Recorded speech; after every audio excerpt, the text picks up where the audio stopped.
देशमुख कच्चा चिट्ठा में आज बात यूक्रेन के 200 अड्डों की और उन पर तानी जा चुकी 1000 मिसाइल की भी। पुतिन ने अगस्त में 1000 मिसाइल लॉन्च करने का टारगेट भी सेट कर लिया और इस बार उनका सबसे बड़ा निशाना यूक्रेन के राष्ट्रपति ज़ेलेंस्की बन चुके हैं।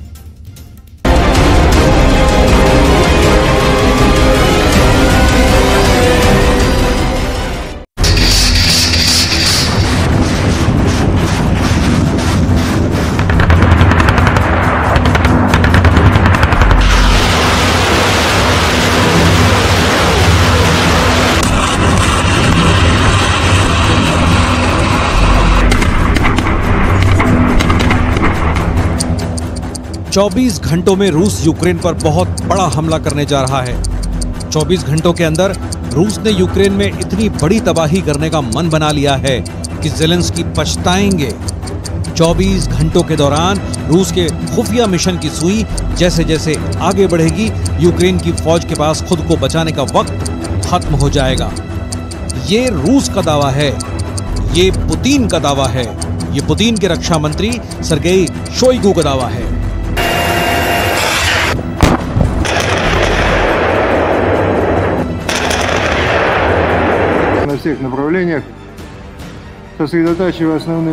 क्योंकि शोइगु ने रूस के 100 जनरलों के साथ ऐसी मीटिंग की है। इस मीटिंग में मॉस्को के अलावा यूक्रेन में बैठे 50 मोर्चों के जनरल ऑनलाइन जुड़े। सबने अपनी बात बताई, सबको पुतिन का एजेंडा बताया गया और फिर जो बातें इस मीटिंग से बाहर निकली, उनके बिग पॉइंट यूक्रेन को बहुत डराने वाले हैं। ज़ेलेंस्की को पुतिन के रक्षा मंत्री की इस मीटिंग का रिजल्ट पता चलेगा तो मुमकिन है कि वो अपनी राजधानी कीव को छोड़कर कहीं और पनाह लेने को मजबूर हो जाएं। रूस के हमलों की गंभीरता समझनी है तो शोइगु का ऑर्डर देखिए। पुतिन के कहने पर जो इमरजेंसी मीटिंग बुलाई गई, उसमें सर्गेई शोइगु के सामने रूस की सेना के 100 बड़े जनरल हाजिर हुए। इस मीटिंग में 50 जनरल यूक्रेन में तैनात हैं और उन्होंने यूक्रेन में चल रहे स्पेशल ऑपरेशन की रिपोर्ट ऑनलाइन दी। पुतिन की तरफ से इन 50 जनरलों को यूक्रेन के 200 ठिकानों पर अब तक के सबसे बड़े हमले लॉन्च करने का ऑर्डर मिला है।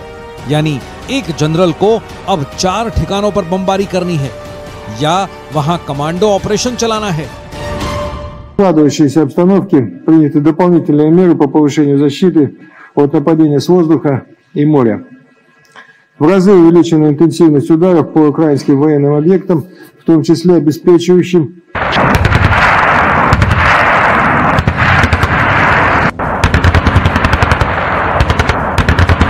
अब सवाल है कि जब शोइगु ने रूस के टॉप लेवल के जनरलों की मीटिंग ली तो उसमें पुतिन के आर्मी चीफ वलेरी गेरासिमोव कहां गायब थे? तो उसका जवाब ज़ापोरिज़िया से आए इस वीडियो में है, जिसमें रूस के chief of general staff Valery Gerasimov अचानक उस कमांड सेंटर पर पहुंचे जो यूक्रेन के हमेशा टारगेट पर रहता है। जनरल गेरासिमोव को ज़ापोरिज़िया के मोर्चे के बारे में बहुत बारीक बारीक बातें बताई गईं। ज़ापोरिज़िया में कमजोर फ्रंट कौन सा है और रूस की फौज कहां मजबूती से तैनात है, उनको ये सब बातें ज़ापोरिज़िया रीजन के कमांडर कर्नल जनरल अलेक्जेंडर रोमानचुक ने बताई। जनरल गेरासिमोव को मैप पर वो लोकेशन दिखाई गई जहां ज़ेलेंस्की की सेना काउंटर अटैक की कोशिश करती रही है, लेकिन उन्हें कुछ खास हासिल नहीं हुआ। अपनी टीम से रिपोर्ट लेकर गेरासिमोव ने फौरन पुतिन को फोन किया और उन्हें ज़ापोरिज़िया के बारे में अपडेट कर दिया, यानी रूस को कितना नुकसान हुआ है और यूक्रेन को कितने बड़े झटके दिए गए हैं।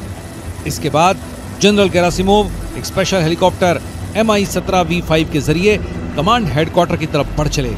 इस हेलीकॉप्टर को गनशिप के साथ लैस किया गया था ताकि ग्राउंड से अटैक की हालत में फौरन रॉकेट दागे जा सकें। बात साफ है कि रूस के जनरल ने अब खुद ज़ापोरिज़िया की जिम्मेदारी संभाल ली है। ज़ापोरिज़िया के इलाके से यूक्रेन की फोर्स का पूरी तरह सफाया अब पुतिन का एजेंडा है। यही वजह है कि खुद रूस के आर्मी चीफ को यहां भेजा गया। कहा जा सकता है कि यूक्रेन में चल रहे ऑपरेशन को पुतिन ने बहुत मजबूती से अपने हाथ में लिया हुआ है और क्रेमलिन तक पल पल की जानकारी पहुंचाई जा रही है। 2 дня, 26-27 июля, в районе населенного пункта Работино уничтожено более 400 украинских военнослужащих, 31 танк. Из них 3 немецких «Леопарда», 2 французских, а также 32 боевые бронированные машины. В общей сложности 63 единицы бронетехники.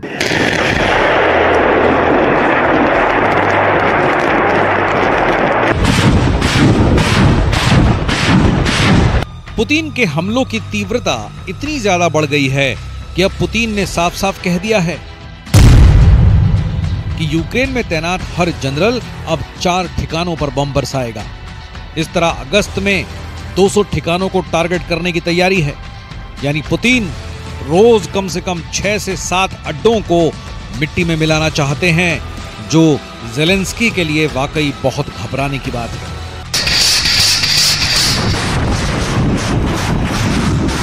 पुतिन ने जो टारगेट सेट किया है उसे ज़ेलेंस्की और उनकी सेना को बहुत गंभीरता से लेना पड़ेगा, और इसके लिए जुलाई के महीने में यूक्रेन पर हुए हमले बड़ी वजह कहे जा सकते हैं। जुलाई में यूक्रेन में बहुत ज्यादा मिसाइल दागी गई हैं। यूक्रेन का कोई ऐसा बड़ा शहर नहीं है जिसको निशाना बनाकर पुतिन ने मिसाइल लॉन्च न की हो।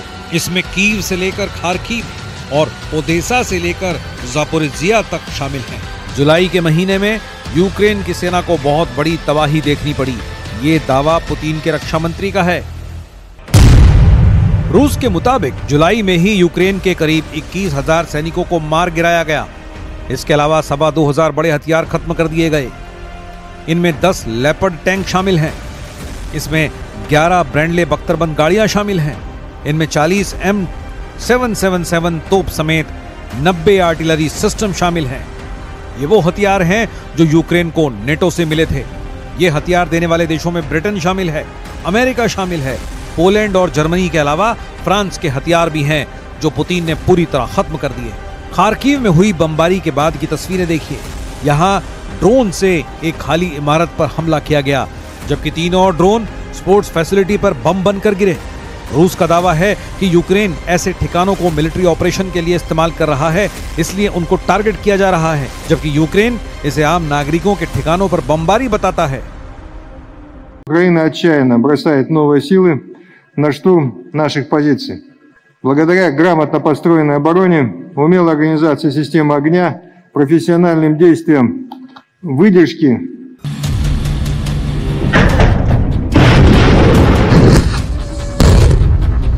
सर्गेई शोइगु साफ साफ बता रहे हैं कि काउंटर अटैक फेल हो चुका है, लेकिन ज़ेलेंस्की का दावा अलग है। उनकी तरफ से बार बार कहा जा रहा है कि काउंटर अटैक कामयाब हो रहा है और पुतिन की सेना इससे घबराई हुई है। Зазнала банкрутства на полі бою. Сьогодні вже 522-й день, як триває так звана спеціальна воєнна операція, яку російське керівництво розраховувало на тиждень-два. Україна стає міцніше. Поступово війна повертається на територію Росії, до її символічних центрів та військових баз. І це неминучий, природній та абсолютно справедливий процес. Але маємо бути свідомі того, що як і минулого року, так і цієї зими.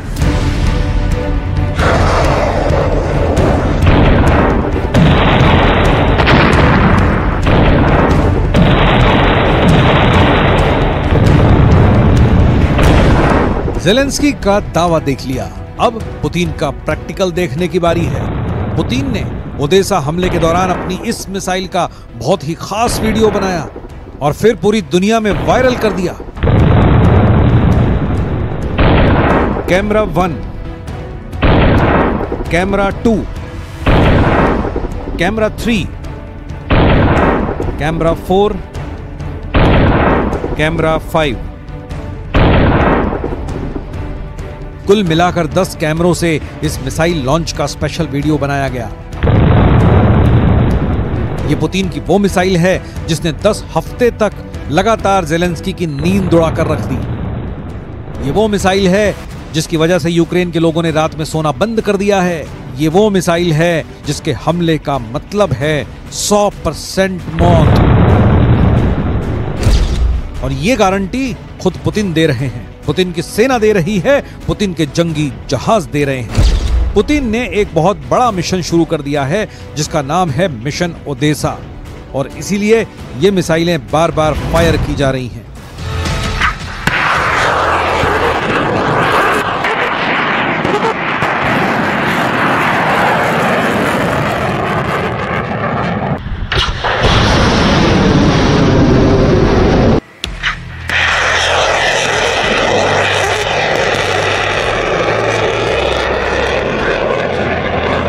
ये वो मिसाइल है जो जहां गिरती है वहां की तबाही देखकर दिल बैठने लगता है।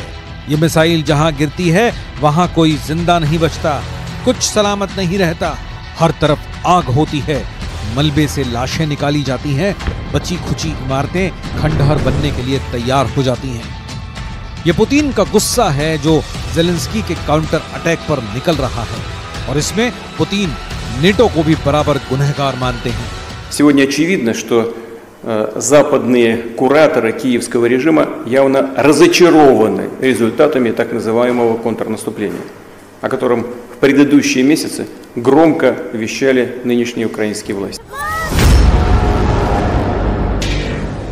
चाहे मास्को पर ड्रोन अटैक हो या फिर क्राइमिया में कर्च ब्रिज को बम धमाके से उड़ाने जैसे हमले, पुतिन ने इसका फौरन जवाब दिया है। कभी ओदेसा में तो कभी खार्किव में।